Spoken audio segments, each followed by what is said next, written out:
Ang daing. Dalaga yan. Dalagang lola. Nasa lubong niya ako nagtitinda ng daing. Bibili tayo. Ganito kasi pag yung mga taga sa amin nagtsatsaga para may nilaga. Anong daing to? Espada ko yan. Pusit. Hindi makakain ng pusit yung mga kasama ko sa bahay. Hindi ko ano yung makakain nila. Pustiso, ipin. Ano lang? Magkano to? O di 60 tsaka 25, 85. 85. Kaya si Nana Nelly. Nelly. Ready.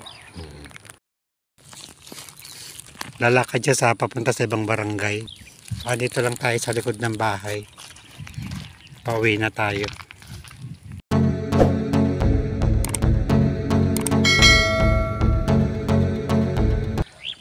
Welcome to my vlog.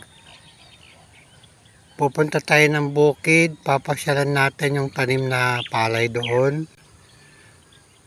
Titingnan natin kung ano lang lagay. Nagbawas na ng tubig sa irigasyon. Ibinigay muna sa ibang side. After 2 days, babalik na ulit nila ang tubig dito sa gawin namin.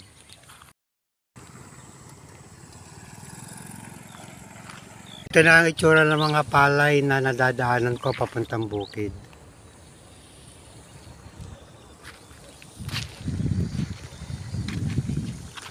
Doon sa likod ng mga kahoyan na yon, doon lang naman ang bukid na pupuntahan ko. Andito na tayo sa likod ng kahoyan. Dito na tayo sa bukid. Dito ulit ako dumaan sa likod para shortcut. Ito na yung palay. More than 2 months, ito na ngayon ang itsura ng palay.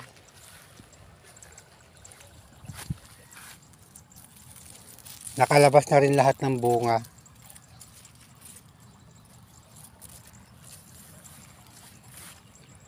SL8 naman ang binhi dito.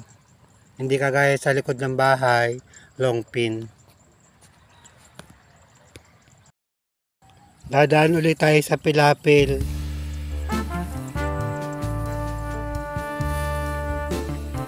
Wala naman sigurong alupong o ahas. Araw-araw naman kasi nililinisan yung daanan o yung aripit, yung Pilapil. Kaya hindi masyadong masukan. May nakaharang na gagamba sa aking dadaanan. Gagambang hari. Ano ba ito? Gagamba ba ito? Parang hindi man yata gagamba. Gagambang milon. Pupunta tayo dito sa gawing gitna. Dadaan tayo sa aripit.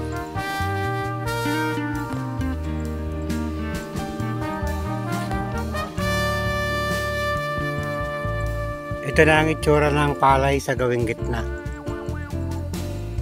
Labas na rin lahat ng laman o yung bunga niya.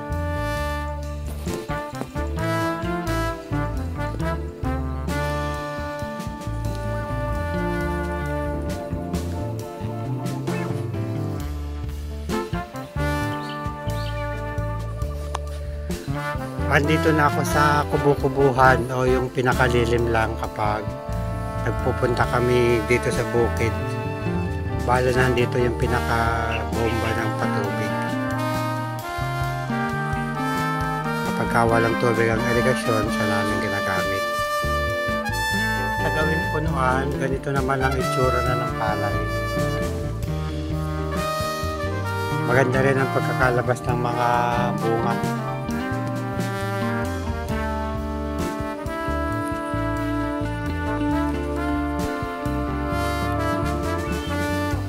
Medyo nabawasan na yung mga sanga ng punong kahoy.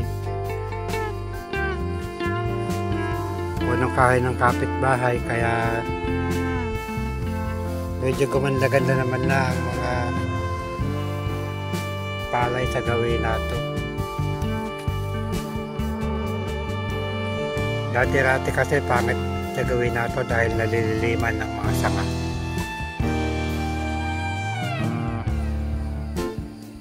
After maani ng palay dito sa bukid, puputulin na rin nila lahat ng sanga.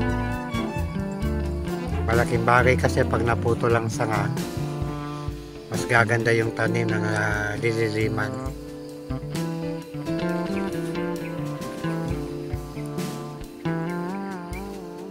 Ito na ngayon ang itsura ng palay dito sa bukid. Mula sa pader doon sa punuan, sa kabilang side, dire-diretso agad doon sa may irigasyon na dinaanan ko.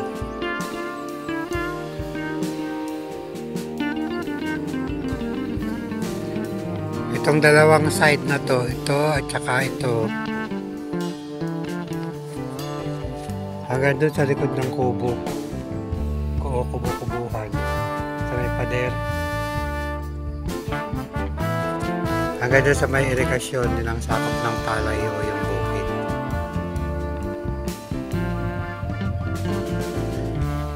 Ito muna ang update natin sa tanim na palay dito sa bukid. Wala namang masyado pang ganap dahil katatapos lang din nila mag-spray ng gamot kahapon,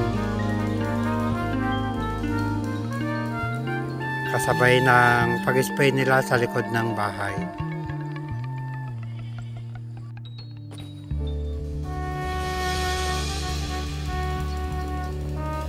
Till here, thanks for watching.